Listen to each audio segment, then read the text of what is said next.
The sky was burning red. Fire rained down from the metal clouds, and the ground shook like an angry beast. The war between humans and the alien race called the Viral had reached its final stage. Among the smoke, explosions, and screams, one soldier crawled out of a ruined trench. His name was Ethan Cole, a human sergeant known for his stubborn courage. Ethan's visor flickered, showing strange symbols. His radio crackled. "Alpha Squad, report," but there was only static. He looked around. The battlefield was a nightmare. Ships had fallen from the sky, their broken engines still glowing like dying suns. Bodies, human and alien, lay side by side, silent. The war that started with fear had now turned both sides into ghosts. Ethan gritted his teeth, his armor scorched. His energy rifle was empty, but he kept moving. He had one mission: reach the extraction zone before nightfall. But something in the smoke caught his eye. A small movement, a weak cry, and a high-pitched, soft, not human. He turned his head slowly, scanning the ruined field there. Under a piece of crashed metal, someone was trapped. A small alien girl, maybe 12, with silver-blue skin and faint glowing marks on her cheeks. Her eyes were wide with fear as she tried to push away the debris. Ethan froze, his training screamed, "Enemy contact," but his heart whispered something else. He lowered his weapon, stepping closer. The girl flinched and raised her trembling hands. Speaking in her strange language, he didn't understand the words. But the tone was clear, and she was begging, not fighting. Ethan looked at her leg, pinned under heavy metal, bleeding light blue blood for a moment. He thought about walking away. Helping her could expose his location, ruin his mission, maybe kill him. But then he remembered something his mother once said before he left Earth. "Being human isn't about orders, Ethan. It's about choice." He threw his rifle aside and rushed forward. The air was hot, the metal sharp. His hands burned as he tried to lift the wreck. It didn't move. He tried again, screaming with effort. Finally, with a loud metallic crack, the debris shifted. The girl gasped in pain, but her leg was free. Ethan fell to his knees, breathing hard. "Hey, you're okay," he said softly, knowing she couldn't understand still. She looked at him, her glowing eyes filled with surprise and confusion. She tried to stand, but her leg gave out without thinking. Ethan picked her up in his arms. She was light, trembling, whispering something again and again. Maybe his name, maybe thank you. Then came the sound that made his blood run cold, the deep hum of an approaching drone. Ethan looked up, seeing 3 enemy scouts flying overhead. Their scanners swept the area, searching for survivors. He ran toward the smoke, holding the girl tight. One of the drones turned its red eye toward them. It saw movement, it locked on and fired. The ground exploded behind him, throwing dirt and fire into the air. Ethan rolled, shielding the girl with his body. He reached for his pistol, only 2 bullets left. He aimed, shot once, missed, shot again. The drone fell, burning. But the other 2 circled back, charging their plasma cannons. He looked at the girl, still crying softly. There was no time, no place to hide. He pressed her close to his chest, whispering, "Don't move." Then the world turned white. An explosion ripped through the ground beside them. Shrapnel flew like knives, slicing through the air. Ethan felt the metal tear into his side. Hot pain spreading fast, but he didn't let go. He wrapped his arms tighter around her, turning his back to the blast. The last thing he heard was her scream, a strange sound that echoed like music and fear. Silence followed, smoke drifted through the ruins. The drones were gone, the flames dying in the middle of the crater. Ethan lay still, his armor cracked, his blood mixing with blue light from the girl's wounds. She pushed weakly against his chest, whispering his name, Ethan. But he didn't move. Rain began to fall. Acid rain that hissed against the metal ground. The alien girl crawled beside him, her glowing hands trembling as she touched his face. Tears rolled down her silver skin. In the distance, lights appeared, alien medships scanning for survivors. One stopped above them, beams of soft light falling from the sky. She looked up, whispering a prayer in her tongue. The med drones lifted them both gently into the air. As they rose into the night, the girl held Ethan's hand tight. Her people would soon learn what this human had done. He had taken the explosion's shrapnel to save her. He had chosen compassion over orders. And somewhere, deep in the silent stars, destiny was already watching. Because one act of kindness on a burning world would soon change the fate of 2 species forever. The first thing Ethan felt was the sound, not voices, not machines, but the soft hum of energy moving around him. It was like the air itself was alive, whispering, breathing, glowing. He tried to open his eyes, but light stabbed through the darkness like a blade. Everything was blurry, shapes, colors, movement. And then he remembered. The explosion, the alien girl, the pain, the fire. He gasped, trying to sit up, but his body refused to move. Something heavy covered his chest, smooth and cold. When his vision cleared, he saw thin tubes running into his skin, pulsing with a blue light. A strange liquid flowed through them, mixing with his blood. He wasn't on a human base. He wasn't even on Earth. The room around him was built of metal and glass that seemed to float. No corners, no sharp edges. Everything curved and alive. Strange symbols glowed faintly on the walls, moving like rivers of light. He could feel the air vibrate, like the room itself was breathing. He turned his head slowly and froze. Beside him stood the alien girl. Her leg was wrapped in a silver band that shimmered when she moved. She looked healthier now, her glowing marks bright again. When she saw his eyes open, her face softened with relief. She said something in her language, soft, musical, full of emotion. Ethan didn't understand the words, but he understood the feeling and gratitude. He tried to speak, but his throat was dry. "Where am I?" he whispered. His voice cracked like broken glass. The girl tilted her head, confused, then touched a glowing pad on the wall. A door opened, and two tall aliens entered. Their skin was darker than hers, their eyes glowing white. They wore long armor-like robes, symbols shining on their chests. One of them spoke in a calm, deep tone, not human, not familiar. But then a small device near Ethan's bed blinked. A mechanical voice translated the words in broken English. "You are safe, human soldier. You saved one of ours. You will not be harmed." Ethan stared, his heart racing. He had expected to wake up in a human hospital, or not at all. Instead, he was lying in an alien facility, surrounded by the same people his army had been fighting. He looked at his hands. His skin had faint blue lines under it, glowing softly. "What did you do to me?" he asked, his voice shaking. The aliens looked at each other. One of them said, "You were dying, your body broken, the metal inside you alive." Ethan frowned. Not understanding, the translator clicked. "We used our healing technology, but it changed you." "Changed me," Ethan repeated. "What do you mean?" The girl stepped forward, placing her small hand on his arm. When she touched him, he felt a surge of warmth, like his mind flashed for a second. He saw images and flashes of her memory, her people, her pain, her fear when he saved her. He gasped, pulling his arm away. What was that?" The older alien nodded. "You see now, the nanometal inside you is bonded.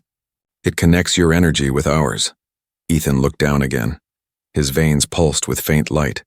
Half human, half something else, he didn't know if he should be afraid or amazed. Suddenly the door slid open again. A new figure entered, taller, wearing a black robe, eyes like silver stars. Every other alien in the room bowed their heads. Ethan could feel the power in his presence, calm but dangerous. The figure looked at Ethan for a long moment, then spoke, his voice deep, like thunder wrapped in silk. "The council wishes to see the human," the translator said. Ethan blinked. "Council? What council?" The alien girl looked worried now, grabbing his hand gently, shaking her head. She spoke quickly in her tongue, pleading, but the tall one raised a hand to silence her. He turned to Ethan again. "You saved her life, but you broke the balance of war. They want to know why." Guards entered, their armor shining like glass. Ethan felt his muscles stiff but working again. He pulled the tubes from his arms, ignoring the sting. "Fine," he said with a shaky grin. "Let's meet your council." The translator repeated his words aloud in their language. A few aliens glanced at each other in surprise. Even the tall one's eyes flickered with something that looked almost like respect. As they walked through the glowing corridors, Ethan tried to take in every detail. The ship hummed like a living creature, its lights pulsing in rhythm with his heartbeat. He noticed the aliens looking at him, some with fear, others with curiosity. He heard whispers, though he couldn't understand them. Only one word kept repeating in their language. "The hybrid?" When they reached a massive door made of light, the tall alien stopped. He turned to Ethan and said, "What happens next, human, will decide more than your fate." The doors opened silently. revealing a hall filled with shadows and glowing eyes. Dozens of alien leaders stood in a circle, watching him as he stepped inside. Ethan felt small, out of place, but he lifted his head high. He was a soldier, even among stars. That part of him would never die. The alien girl tried to follow, but guards held her back. She shouted something, her voice echoing through the hall. Ethan turned one last time and nodded to her, trying to smile. Then the doors closed behind him, sealing him in with the unknown. The air inside the chamber was heavy, glowing symbols floating in the air like fireflies. The council began to speak, voices overlapping, ancient and cold. Ethan stood there, surrounded by creatures older than his entire civilization, and yet, none of them scared him as much as the question forming in his mind. Why did they save me? The chamber was vast and silent. Ethan stood at the center of a circular hall made of black crystal that shimmered like liquid glass. The air itself hummed with unseen energy. Dozens of alien figures surrounded him, their faces hidden behind masks of silver and light. Only their eyes glowed, bright, unblinking, full of judgment. They were the Virel High Council, rulers of the empire his army had been fighting for years. Ethan's heart pounded, but he refused to show fear. He stood tall, though his human armor was cracked and scorched. In that moment, he looked more like a ghost than a soldier. One of the counselors stepped forward, his voice echoing through the hall. Human, you stand before the Council of Virel to answer for your actions. The translator at his side repeated the words in rough English. Ethan frowned, his hands clenched by his sides. My actions, he said slowly. I saved a child. The alien's glowing eyes flared brighter. You interfered in a sacred zone of war. You broke the code of separation. You saved one of ours and nearly died doing so. Another counselor stepped closer, her tone sharp as a blade. Was it mercy or strategy? Ethan's voice was steady. It was the right thing to do. The room fell silent. The counselors whispered among themselves, their language a soft storm of light and sound. He didn't understand them, but he felt their energy, curiosity mixed with fear. Suddenly the main counselor raised his staff, and the floor beneath Ethan began to glow. Lines of blue energy wrapped around him, scanning, analyzing. He felt a cold rush in his veins. The light beneath his skin responded. Pulsing with the same rhythm, a faint hum filled the room, and symbols appeared in the air, floating like fireflies. The counselors gasped, stepping back. One whispered something that made the others murmur louder. The translator stuttered, struggling to process their words. Finally it spoke. The human carries the nanocore. It has bonded with him completely. Ethan looked down at his hands. Blue light flowed under his skin like rivers. He clenched his fists, confused and afraid. What's a nanocore? He asked. The lead counselor answered slowly. A weapon of living metal older than your kind. Built to merge with energy itself. You should have died. Yet it chose you, Ethan laughed weakly. Yeah, lucky me. But no one else laughed. The air grew heavier, the counselors whispering again. Then the main one said he must be contained. The nanocore cannot remain uncontrolled. At those words, guards moved forward, weapons glowing. Ethan's instincts screamed. He stepped back, his muscles tense. I'm not your experiment, he said coldly. Before the guards could reach him, the doors burst open. Lyra, the alien girl he had saved, ran into the chamber, her voice echoing like a song. Stop, she cried in her language, her small figure trembling as she stood between Ethan and the guards. The translator translated, he is not your enemy. He saved me. He protected life, not destroyed it. The counselors looked at her in silence. One of them hissed softly, you should not be here, child. But she raised her chin, her glowing eyes fierce. Then maybe you should not call yourselves wise, she said, her voice steady. Even the translator paused for a moment before repeating her words. Ethan watched her, surprised by her courage. For a moment he forgot his pain, his confusion.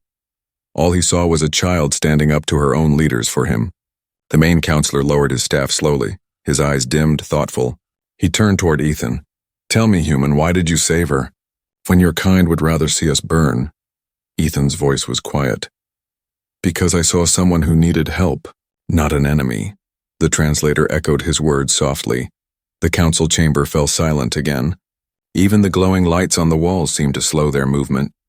After a long pause, the main counselor said, perhaps the stars themselves wanted this. Perhaps you are the bridge between two dying worlds. Ethan frowned. I'm just a soldier. But the counselor's glowing eyes met his, not anymore. Without warning, pain shot through Ethan's chest. He fell to one knee, gasping as the blue light under his skin flared bright. Energy crackled around him, lightning dancing across the floor. The guard stepped back in fear, and the girl ran to him shouting his name. Ethan's vision blurred. He could see through the walls, through energy itself. He saw flashes, worlds burning, ships colliding, something vast moving in the dark. Then it was gone. He fell forward, trembling. The counselors whispered again, their voices full of awe. The translator spoke slowly. He has seen the void. Ethan wiped blood from his lip, trying to stand. What did I see? The main counselor looked at him with something close to fear. The Harvester fleet, the true enemy, the one that comes when both our kinds destroy each other. Ethan stared, his heart pounding. So this war, it was never the real fight. The counselor nodded. Now you understand. And now you must choose, human. Stay with us, or return to your people and warn them. Before Ethan could answer, the lights in the hall flickered. A voice echoed through the ship's intercom, harsh and mechanical. Unidentified breach and unknown signal detected, incoming. The floor trembled and distant explosions echoed outside. Lyra grabbed Ethan's arm, eyes wide with fear. They found us, she whispered. Ethan looked toward the glowing ceiling. Who found us, he asked. The counselor's face turned pale. The Harvesters, he said. They are here. Ethan clenched his fists, feeling the blue light burn under his skin. His body was weak, but his spirit roared with human fire. He looked at Lyra, then at the council. Then we fight, he said, his voice steady as steel. The counselors stared at him, silent, then the main one nodded slowly. Perhaps, he said. This is why the nanocore chose you. Outside, the darkness moved, and the war for the galaxy began again. The siren screamed through the alien ship. Lights turned red, flashing across the curved metal walls like waves of blood. Ethan stood in the middle of chaos, his body still shaking from the vision. He didn't understand what was happening. But one thing was clear. Something was coming, something big. The council members shouted orders in their language, and guards ran to seal the chamber. Lyra grabbed Ethan's arm, pulling him toward a narrow corridor. Come, she said quickly. We must move before they lock the ship. Ethan followed, his breath heavy, his heart pounding like thunder. Every step sent pain through his chest where the nanocore pulsed beneath his skin. He could feel it, alive, reacting to the fear around him. When they turned the corner, a group of soldiers appeared. Their weapons glowing blue, they aimed at Ethan instantly. Shouting in the alien tongue, Lyra stepped in front of him, spreading her arms. No, she cried. He is not the enemy. But the soldiers didn't listen. Ethan raised his hand slowly. I don't want to fight, he said. But his body told another story. The blue light under his skin brightened, lines spreading from his neck to his fingers. The soldiers gasped, hesitating. Lyra looked at him, eyes wide with fear and wonder. Ethan, control it, she whispered. I'm trying, he replied through clenched teeth. The light flared again, and suddenly every weapon in the corridor powered down. Their glowing cores flickered and died like candles blown out by the wind. The soldiers stared in shock. Lyra grabbed his hand, pulling him into another tunnel. They ran through the twisting halls until they reached a wide chamber filled with glass pods.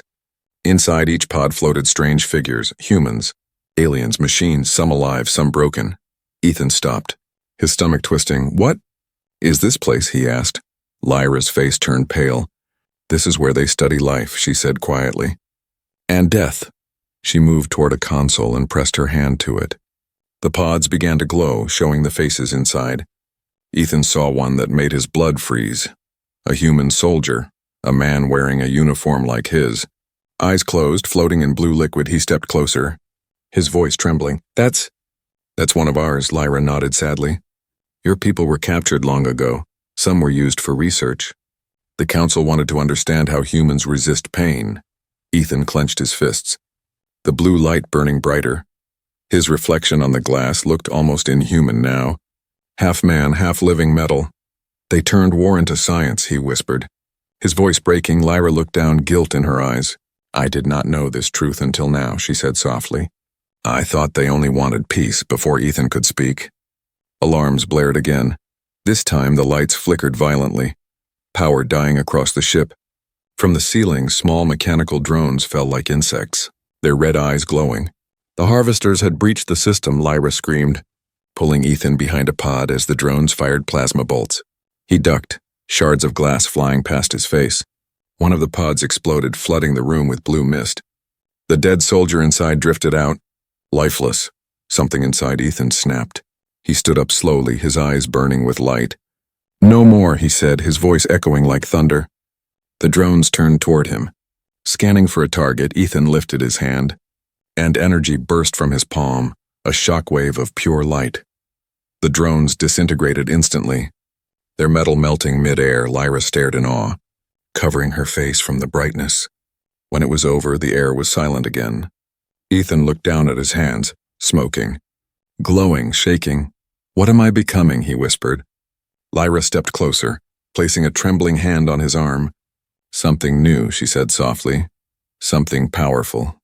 Ethan stared at the destroyed drones, the broken pods and the faint reflection of his glowing eyes. He felt fear crawl up his spine. "I don't want power," he said quietly. "I just want to go home." Lyra looked at him sadly.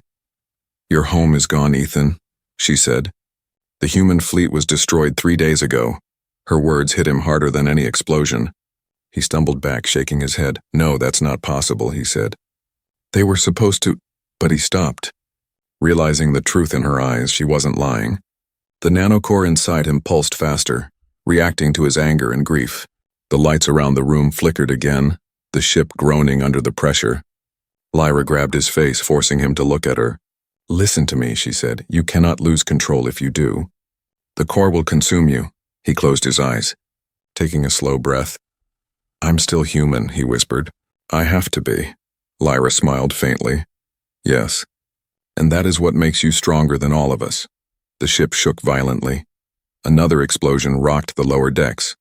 A voice echoed through the hall, mechanical and cold. "Harvester units entering atmosphere. Resistance minimal." Lyra looked at the burning walls, then at Ethan. "They will destroy everything, human and Varel alike." Ethan turned toward the window, where distant flashes of light showed the planet below. Cities burning, ships falling. He clenched his fists again, the blue light forming faint sparks around them. "They want to study me," he said quietly. "Fine. But I'll show them what a human experiment can do." Lyra stared at him, unsure if she should be afraid or inspired. Ethan walked to the console and ripped out the cables, connecting them to his arm. Energy flowed into his body, symbols flashing across his veins like lightning. He screamed in pain but didn't stop. The pods around him shattered one by one, the energy from the ship merging with his pulse. When the light faded, he was standing tall, glowing brighter than any of their machines. Lyra stepped back, eyes wide.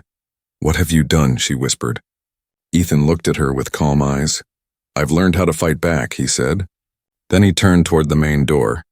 Now glowing red from heat, the enemy was close.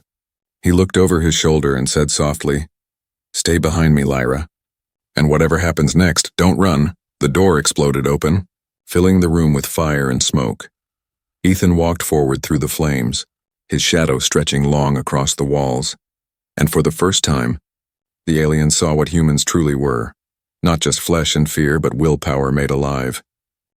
The walls trembled as fire spread through the corridors.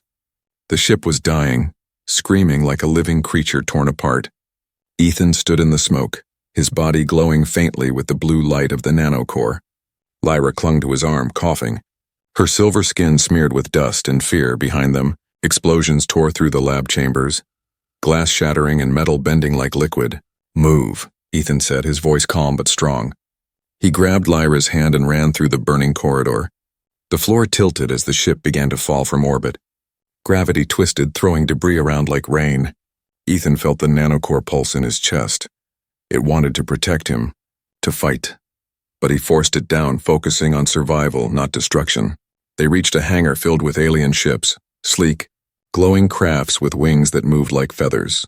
Alarms blared in every direction, red symbols flashing on the walls. Lyra pointed toward one of the smaller ships, her voice breaking. "That one, it's fast. It can escape the blast radius." Ethan nodded and sprinted toward it. As they ran, more drones dropped from the ceiling, Metal claws unfolding, red eyes burning. Ethan didn't hesitate, he raised his hand, and the nanocore reacted instantly. Blue light exploded from his palm, a wave of force that threw the drones into the walls. They shattered like glass. Sparks raining from above. Lyra looked back in awe. "You are changing faster," she said. Ethan didn't answer, he could feel it too. Every use of power made his veins burn hotter, his human side fading slightly. But there was no time to think, only to act. They reached the small ship, its hatch already half open. Ethan pushed Lyra inside and jumped in after her. He slammed his hand on the control pad. The interface glowed, scanning his hand, then hesitated. "It's rejecting me," he muttered. Lyra leaned forward, placing her glowing hand next to his. The system blinked, paused, then turned green. The ship hummed to life, engines roaring. Together, human and alien had activated what neither could do alone. The hangar doors began to open, revealing the stars, but also the enemy. Dozens of harvester drones flew past the hull, their sleek silver forms cutting through the void. They turned, sensors locking onto the escaping craft. "Hold tight," Ethan said. He pulled the throttle, and the ship shot forward like a comet through the smoke. The G-force hit them hard, pushing them against their seats. Behind them, the virile mothership exploded, a bright blue star blooming in the black sky. For a moment, there was silence. Only the hum of the engines and the echo of the blast. Lyra looked out the window, tears glowing on her cheeks. "My home," she whispered. "It's gone." Ethan looked at her, his heart heavy. "I'm sorry," he said softly. She shook her head. "No, you saved me. You gave us a chance." But before Ethan could reply, the radar screamed. A swarm of red dots appeared on the display. The harvesters were coming, sleek hunter ships, fast and merciless. Ethan gritted his teeth, gripping the controls tighter. "Then we keep running," he said. He turned the ship sharply, diving toward the planet below. The engines roared as they entered the upper atmosphere. Flames licked the hull, the sky turning from black to orange. The heat was brutal, alarms flashing everywhere. Lyra covered her head as pieces of the hull tore away. Ethan yelled over the noise, "Come on, hold together." The ship crashed through the clouds, lightning flashing around them. Mountains and alien jungles stretched below, glowing forests filled with blue mist. The harvesters followed, their energy blasts cutting through the storm like knives. Ethan swerved between rock spires, dodging fire. One shot hit the wing, spinning the ship out of control. Lyra screamed as they spiraled toward the ground. Ethan pulled every ounce of strength, every spark of focus. The nanocore inside him flared, and for a moment, time seemed to slow. He could see every particle of lightning, every drop of rain hanging in the air. He moved his hands calmly, steering the ship with precision beyond human limits. They slammed into the jungle canopy, trees exploding into shards. The ship skidded across the glowing ground, finally crashing into a river of blue light. The impact threw them forward, glass shattering, water rushing in. Then in silence, Ethan coughed, pushing open the hatch, dragging Lyra out of the wreck. They stumbled onto the shore, soaked and bruised but alive above them. The jungle glowed softly, strange plants breathing light. The air shimmered with bioluminescent fog. Lyra collapsed beside him, her voice trembling. "We escaped," she whispered. Ethan looked at the broken ship, smoke rising into the alien sky. "For now," he said quietly. He looked up and unfroze. Between the trees, red lights blinked. Moving slowly toward them, the harvesters had followed. Lyra gasped, clutching his arm. "They never stop. They hunt everything alive." Ethan stood, his body aching, but his eyes burning with fire. "Then we give them something worth chasing," he said.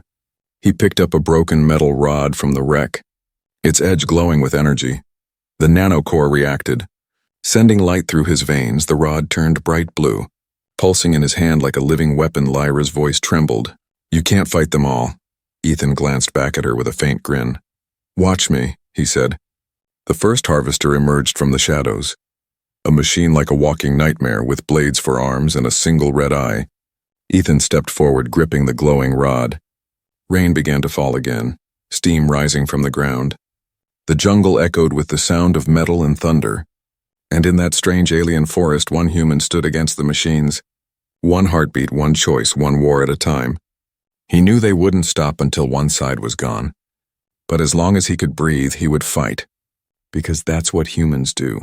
They survive, they adapt, and sometimes They changed the universe without meaning to. The jungle was quiet after the storm.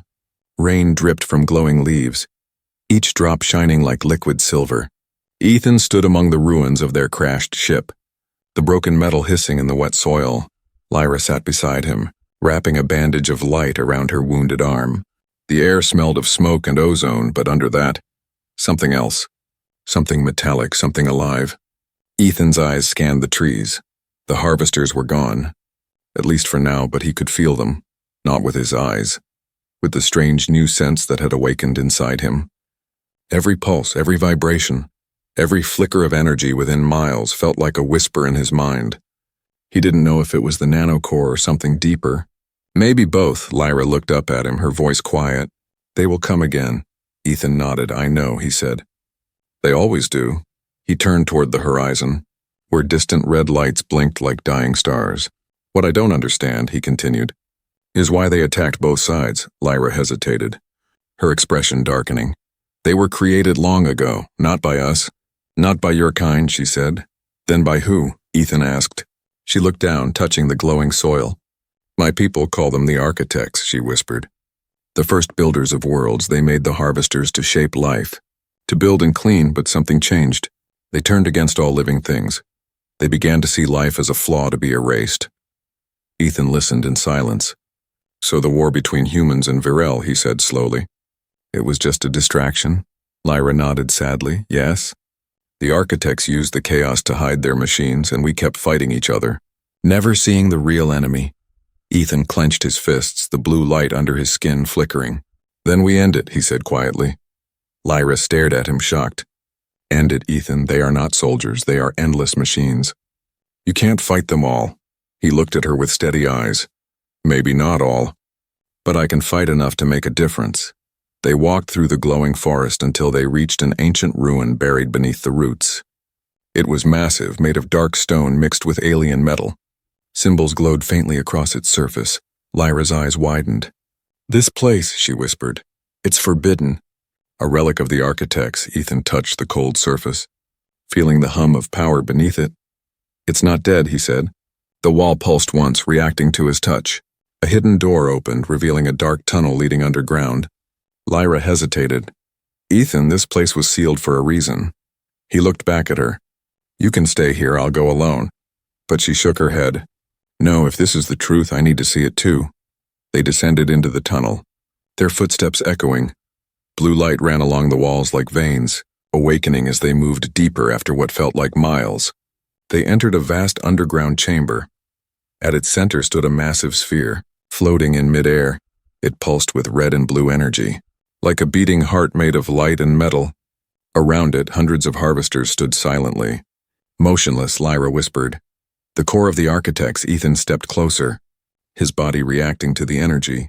The nanocore inside him burned hot, the same color as the sphere. He heard whispers, voices not from outside but inside his mind, a deep, mechanical voice spoke in fragments. Human. Connected. You are. The next design. Ethan staggered back, clutching his head. What are you? He shouted.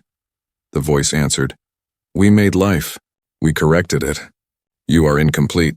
We will fix you. Lyra ran to him, shaking his shoulders. Ethan, what is it saying? He looked at her, his eyes glowing brighter. They think I'm part of them now, he said, his voice shaking. They want to turn me into one of their own. Lyra's face went pale. We have to destroy this place, she said. Ethan nodded slowly. But if I do, it might take me with it. Lyra's eyes filled with tears. No, there must be another way. Ethan smiled faintly. There's always another way, but not always enough time to find it. He stepped toward the core. Raising his glowing hands, the light in the room flickered violently, and the harvesters began to move one by one. They turned their red eyes toward him. Awakening from sleep, Lyra screamed, Ethan! They're coming. He didn't stop. The blue light around his body burst into flames of energy. He shouted through the pain, If you can hear me, I'm not your creation. The core pulsed faster, energy waves rippling outward. Human emotion is error, the voice said. Ethan grinned, teeth clenched. Then error is my strength. He slammed his hands against the core. Blue lightning exploded through the chamber. The machines screamed, their red lights flickering out one by one. Lyra was thrown back by the blast, covering her face from the blinding light. The entire structure shook, collapsing piece by piece. Ethan's body began to disintegrate at the edges, his skin turning to light, but he kept pushing, channeling every ounce of willpower he had. His voice echoed through the chaos, for humanity, for her, for life. With a final burst of light, the core shattered, the harvesters froze. Their bodies turning to ash, the ground trembled, and the chamber began to collapse. Lyra crawled toward the fading glow where Ethan had stood. "Ethan!" she cried. "Don't leave me." For a moment there was no answer. Then she saw a faint blue spark hovering above the ground. It floated toward her and landed gently in her hand. A soft whisper echoed in her mind. "Run, Lyra, and live." Tears streamed down her face as she ran toward the tunnel. Behind her, the ruins exploded in a storm of light and dust. The forest above shook, trees glowing brighter than ever before. When the light faded, only silence remained. And somewhere deep in the universe, a new signal pulsed. Half human, half machine, but alive. The harvesters were gone, but something greater had awakened. The jungle was quiet again. Only soft wind moved through the glowing trees. The explosion had stopped, but its echo still whispered through the sky. Lyra stood among the ruins of the ancient temple, her eyes reflecting the blue light rising from the ground. Everything was gone. The harvesters, the core, and Ethan. Only ashes and light remained. Dancing in the air like fireflies, she fell to her knees, clutching the small glowing shard that rested in her palm. It pulsed faintly. "Warm, alive," she whispered softly. "You said you would come back." Her voice trembled as the wind carried the words away. For a long moment there was nothing but silence. Then a faint sound like distant thunder rolled across the sky. Lyra looked up. The clouds above began to swirl, glowing blue and white. Energy rippled through the air, bending the light around her from the storm. A shape began to form, a figure of light and metal. She gasped, tears in her eyes. "Ethan," she whispered. The figure stepped forward, half solid, half energy. His face flickered between human and something more. He smiled, calm, proud, almost peaceful. "Did you really think I'd disappear that easily?" His voice echoed. Soft but powerful, Lyra ran forward, reaching out, but her hand passed through him like mist. "You're not real," she said, her voice breaking. He shook his head slowly. "I'm still me, but I'm part of something bigger now," he said. "The nanocore didn't kill me, it changed me. Merged me with their system." Lyra's eyes widened. "You became part of the architects," Ethan nodded. "Maybe. But I'm still human where it matters," he said. "I have their power." "But my heart is mine." He looked toward the horizon where faint red sparks still burned. "The war isn't over yet," he said quietly. Lyra frowned, confused. "But the harvesters are gone." Ethan's expression darkened. "Gone here," he said, "but there are more, and across the stars, connected to the same network. Waiting." Lyra shook her head, fear returning to her eyes. "Then what do we do?" she asked. Ethan looked down at his glowing hands. "We make a stand," he said. "One last stand." He reached out, touching the shard in her hand. The light inside it flared, merging with his form. Lyra felt warmth spread through her chest, her wounds healing instantly. "What is this?" she asked. "My energy," he said. "It will protect you, guide you when I can't." She looked at him with tears in her eyes. "You're giving up your life again." Ethan smiled gently. "Humans don't give up," he said. "We pass it on." The ground shook again, the sky turning dark as new shapes appeared on the horizon. Huge metal towers rose from beneath the earth, pulsing with red light. Lyra gasped. "They're rebuilding." Ethan turned toward them, his glowing eyes narrowing. "Then we finish what they started," he said. He stepped forward, his body flickering brighter. Energy gathered around him, forming waves of blue light that spread across the ground. Lyra felt the pulse through her feet, strong, rhythmic, alive. The jungle itself began to respond.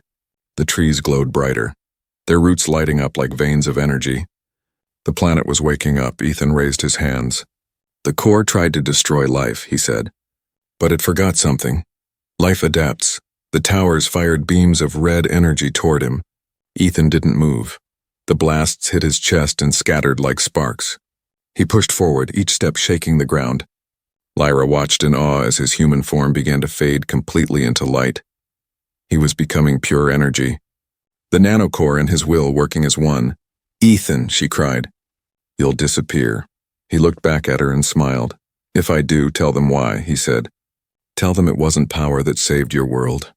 It was choice." He turned back to the sky and shouted, "This is for every world you tried to erase." Then he released everything. A beam of pure blue light shot upward, splitting the clouds, tearing through the red sky. The towers melted under the blast, their metal turning to dust. The entire valley lit up like a sun being born. Lyra shielded her eyes as the wind roared around her. When she opened them again, the towers were gone, only silence remained. And the stars shone brighter than ever, where Ethan had stood. There was nothing, no body, no sound, only a faint shimmer in the air. Lyra placed her hand on her heart. She could still feel his pulse inside her. "Goodbye, human," she whispered. "You saved us all."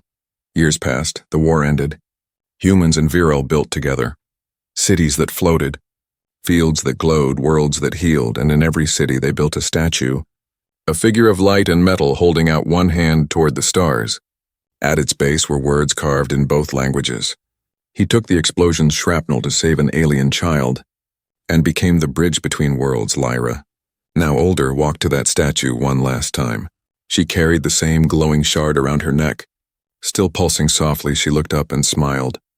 "Your story never ended, Ethan," she whispered. Then she turned to the sky, where a single blue star pulsed among the others. It flickered once, twice, like a heartbeat, and for a moment she heard his voice again, soft and familiar. "Humans never fade, Lyra. We just find new stars to call home." The wind carried her laughter into the glowing sky, and somewhere in the endless cosmos, a new legend was born, a human soul bound with light, watching over both species forever, because sometimes it isn't the strongest who change the galaxy. It's the ones who never stop choosing hope. And that is why in every corner of the universe, they still whisper his name, Ethan Cole, the human who became the light.